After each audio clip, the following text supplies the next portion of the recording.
Enough with embrace debate. Pointless yelling at each other on ESPN and Fox, yet very little actual content. It's time for a change. A voice from the fan, for the fan. The most compelling topics in sports, all covered here. This is Corbet's Corner. All right, welcome in. This is the Monday edition of Corbett's Corner.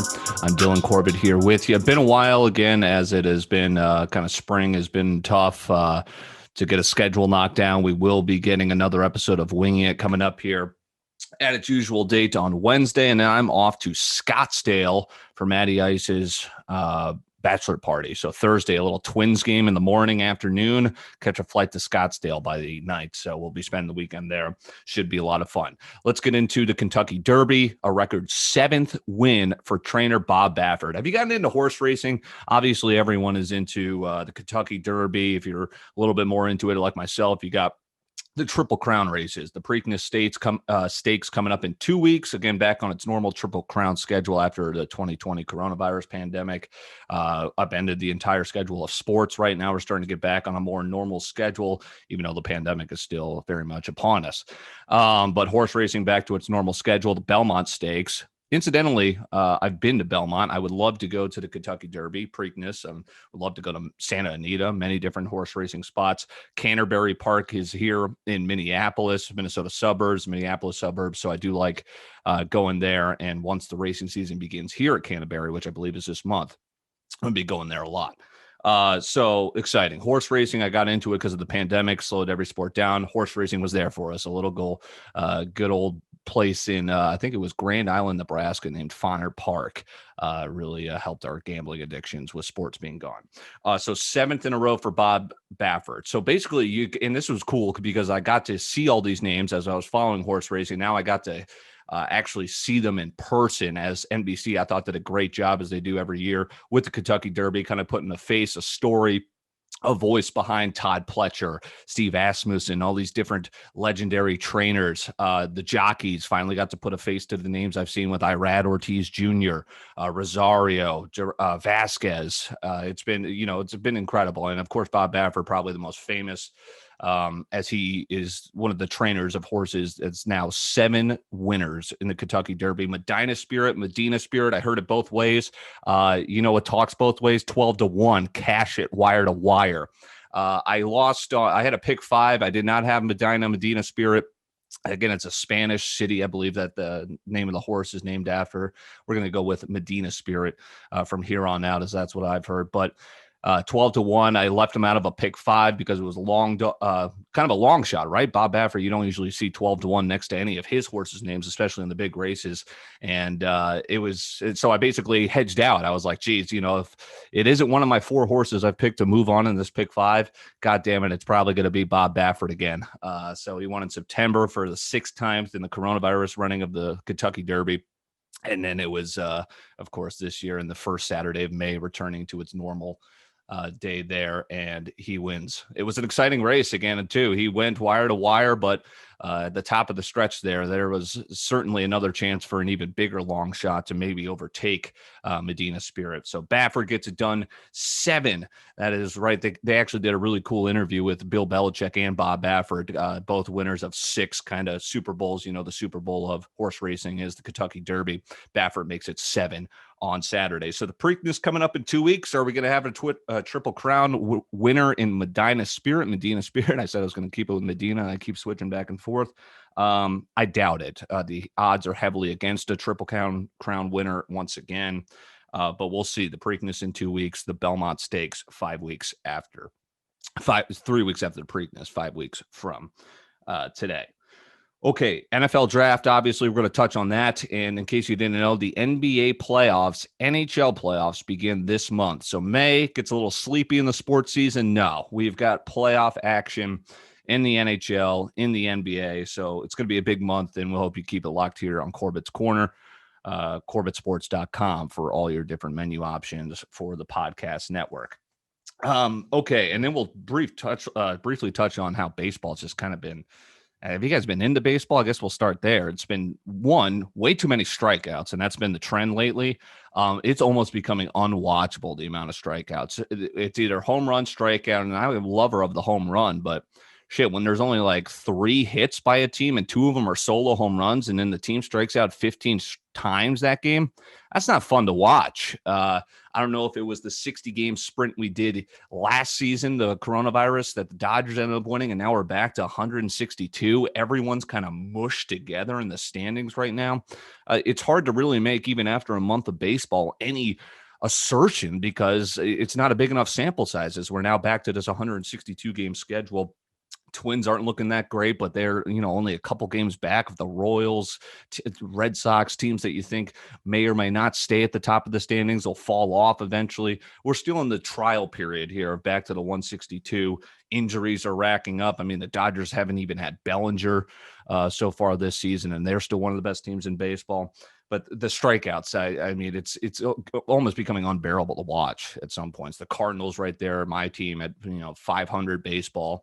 They'll break your heart one night. They'll win a game here to get you right back. I'm not there with, I'm a diehard baseball fan, but I'm not going to be dissecting it for you every week here because it's just, it's too early to tell anything right now, even a month in. But I will tell you what's alarming is, my God, I hate seeing swings and misses like every other swing during a baseball game. Now, as I say that, I'm going to go to a Twins game live right on Thursday, but baseball, too early to tell a month into the season. Let's get into the NBA, and then we'll wrap up with some draft grades here. My Atlanta Falcons, Kyle Pitts. Yes, I told you that was a lock. They gave it to Matty Ice, my boy, Matt Ryan. They're saying, hey, here's the weapons. You get one more chance. Finish out your career strong. See if you can get us back to a Super Bowl and maybe win it this time. We'll get some draft grades here to wrap up Corbett's Corner. But let's get to the NBA. The story of the day was the Lakers losing to the Raptors. LeBron, he's bad. He's banged up. He's criticizing. He's saying whoever came up with the play-in game should lose this job.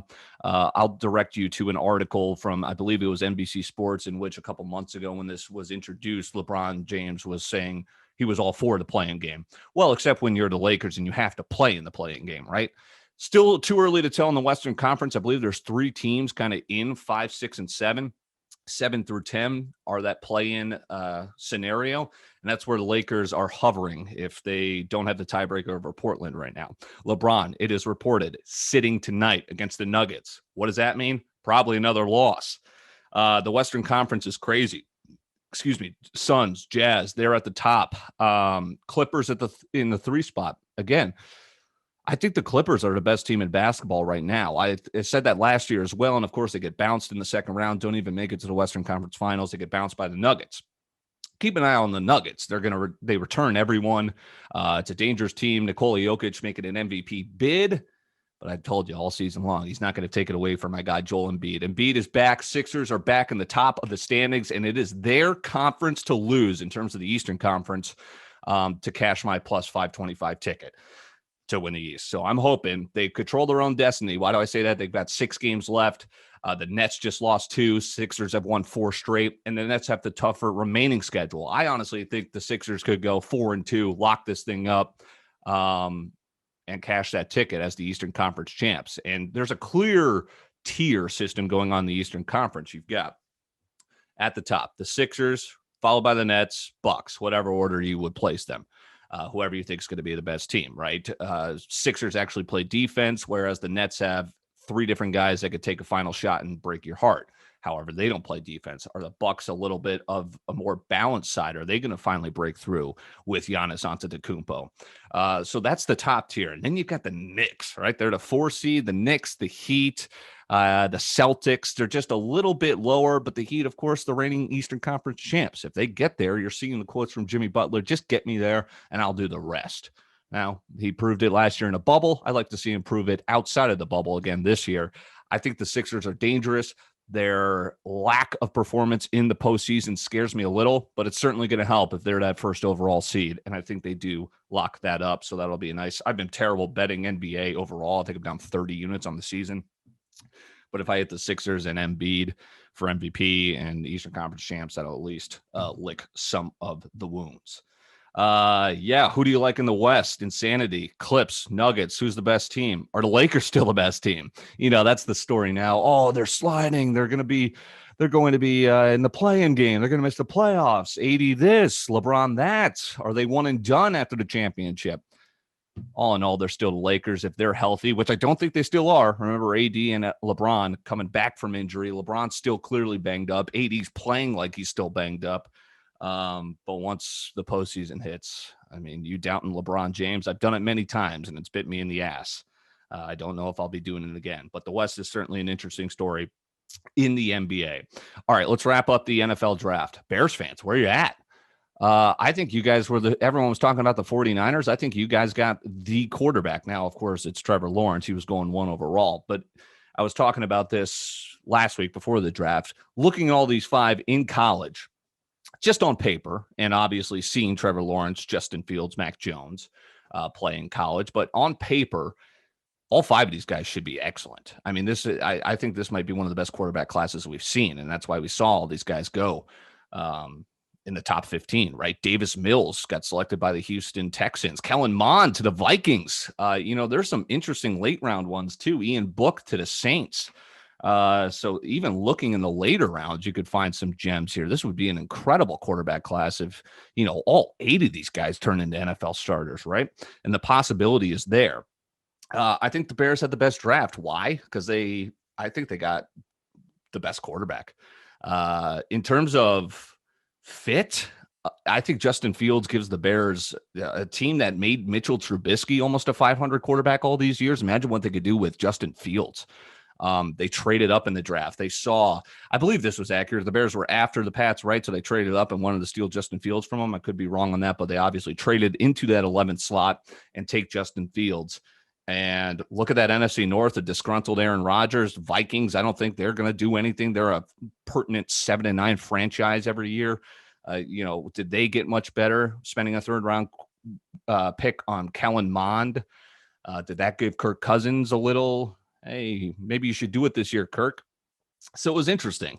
And what is up with Aaron Rodgers? Now all of a sudden the president, he's going to stay there. We thought he had Mark Schlereth reporting that he was going to be done deal in Denver. Now, of course, that's Mark Schlereth there, I think, jumping on a whim. Obviously, that didn't pan out.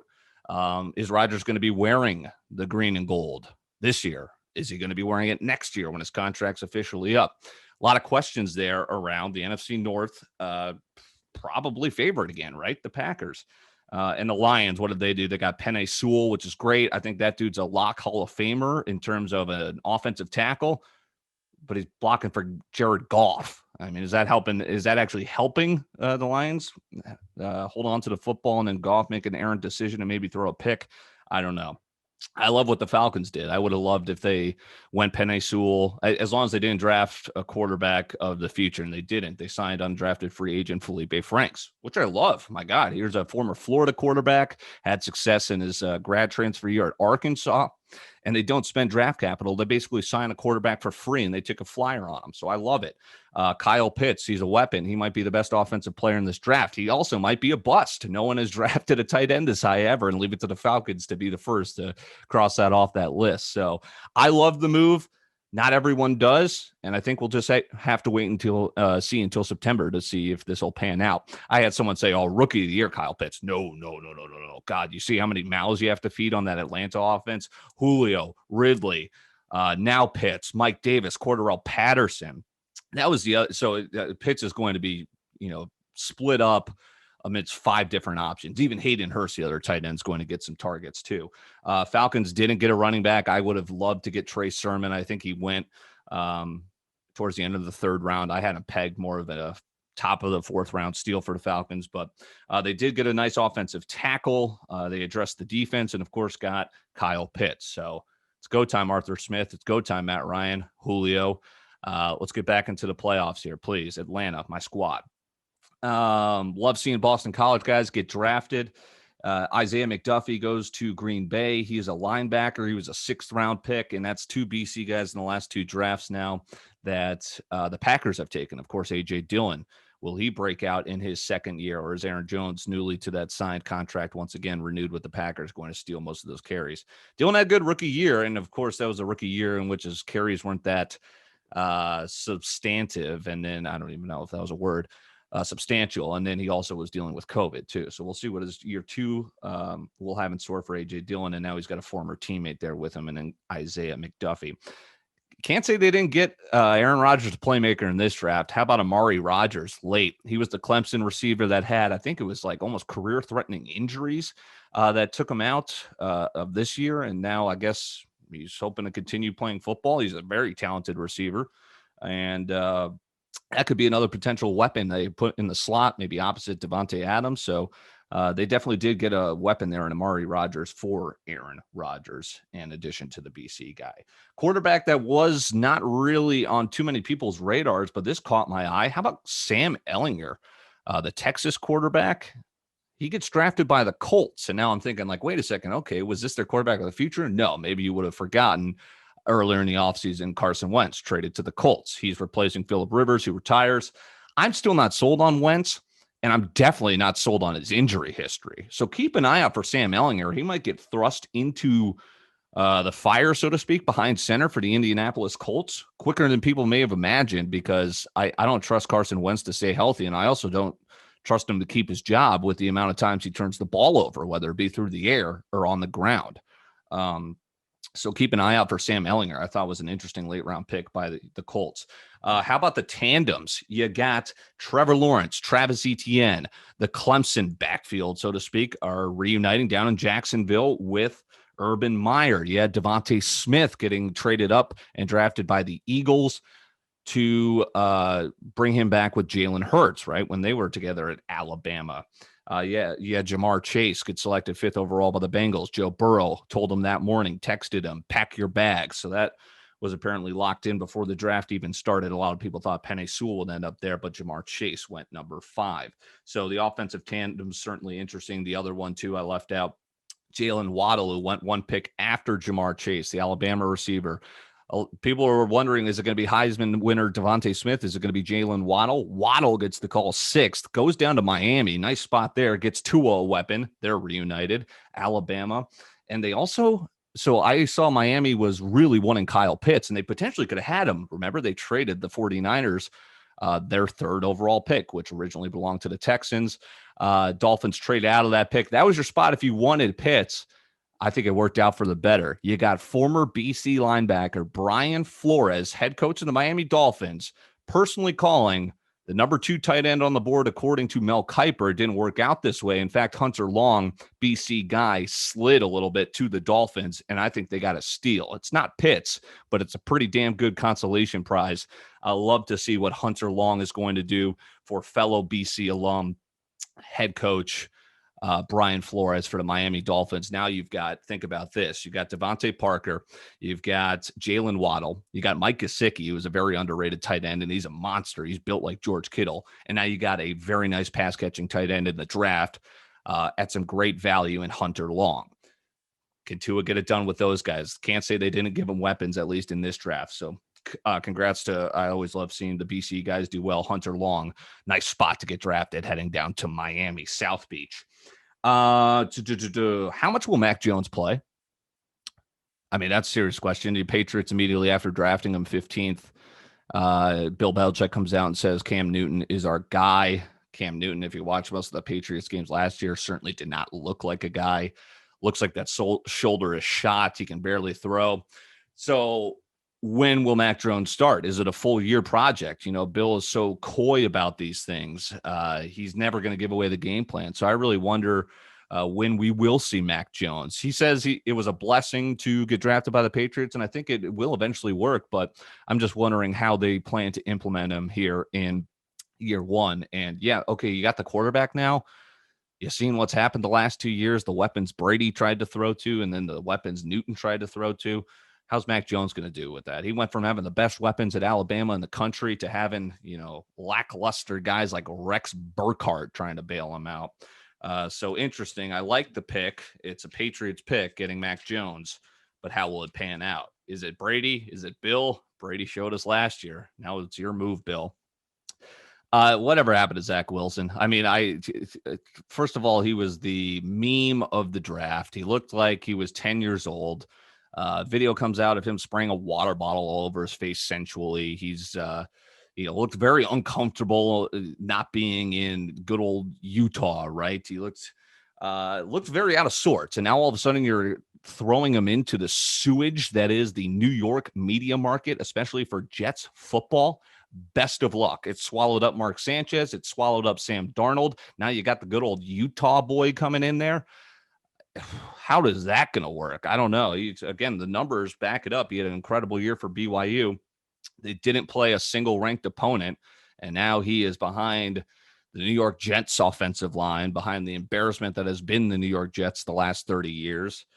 I just don't think that's going to work. If I had to pick a bust, I think Zach Wilson's my guy. I think Justin Fields was the second best quarterback in this draft class, and that's why I'm so high on him going to the Bears. Mentioned Davonte Smith to the Eagles. Of course, the Heisman winner, what he did at Alabama was fantastic, but the whole knock on him is he's 160 pounds. That's like middle school shit. How is that guy going to not be oft injured? And the cherry on top was he got drafted by probably the most injury-riddled franchise we've seen in the last 20 years. The Eagles, that franchise is made of glass. Now you get a 160-pound popsicle stick, Davonte Smith, into that system. I hope for his health, but that's the one worry there with Davonte Smith. How does Tom Brady feel about Kyle Trask getting drafted in the second round? That's crazy to me. I mean, Kyle Trask, I think another guy that was a little bit underrated. He was fourth in the Heisman voting this past year. Did it against SEC defenses. Second round pick, the Bucks. Brady still thinks he's playing until 50. I don't think he could have. I think that might have been a little bit underreported. What are Brady's thoughts on spending a second round draft pick? Again, that's not a late round pick. That's a second rounder on Kyle Trask. This is the year of the quarterback. That's interesting. So Trask to the Bucks. How does Brady feel about that? They could have spent on a weapon, but who knows? Trey Lance, Trey Sermon to the Bay. San Francisco, smokescreen of the century. They trade up, trade some first-round picks. Are they going Mac Jones? Are they going Justin Fields? Bam! It's an FCS, North Dakota State quarterback. Trey Lance did not throw an interception in his college career. Did not play an FBS football team in his career. I could be wrong on that, but the point stands. That's a FCS school. It's not even the top level of football in the country. Look, I know NDSU is a dominant team. I'm questioning their opponents. And now all of a sudden you're going to have Trey Lance take over for Jimmy Garoppolo. Trey Lance gives you a different dynamic, right? You're going to see the mobile quarterback, in Kyle Shanahan's power run system. And I love the Trey Sermon pick. So I'll give Shanahan the benefit of the doubt with Trey Lance. I like, hating on Shanahan a little bit because he cost the Atlanta Falcons a Super Bowl. He also didn't do the 49ers any favors in their own Super Bowl. So again, all of a sudden this offensive genius, this guy is laughing at all of us because he smokescreened us into picking Trey Lance. Kyle, until you're lifting up that Lombardi and not staring at it from the opposing sideline in disbelief, I got to question you here. So I don't even know if I think Fields was the guy there, but they go Trey Lance and they trade draft picks for that. Lastly, did you see what the hell happened across the pond? How about the Manchester United game having to get canceled because the supporters, the protesters who are all mad, all the English teams that were supposed to leave for this European Super League that came falling apart in the biggest public about face scandal ever, where it was all these American owners for their soccer club saying, no, we're leaving, we're going to the Super League. And they come back with their ass in their hand saying, no, this wasn't the intention. I'm all about the supporters. The supporters aren't buying their crap. They're still trying to boycott, create protests. And then they actually broke in to the stadium. They were shooting flares off on the field up into the stands. It was crazy. And it was an hour before kickoff. So something you never see, never could imagine you seen. It ended up postponing the game. Maybe something that gets lost over the weekend because, again, soccer isn't king here in the U.S., but something that I saw make the rounds this weekend that was borderline shocking to see. So a lot to get to here, and wrapping up on Corbett's Corner. Hope you enjoy your Monday, rest of the week. We've got a big month ahead. Winging It will be back this week in its normal day on Wednesday. Looking forward to getting the guys back and bringing that out to you here on the Dylan Corbett Podcast Network. I'm in Arizona this weekend. Maybe get some good content out of there for my boy Matty Ice, the bachelor party, NBA playoffs, NHL playoffs. Things heating up here as we approach the summer, and we hope you do it with us here on CorbettSports.com.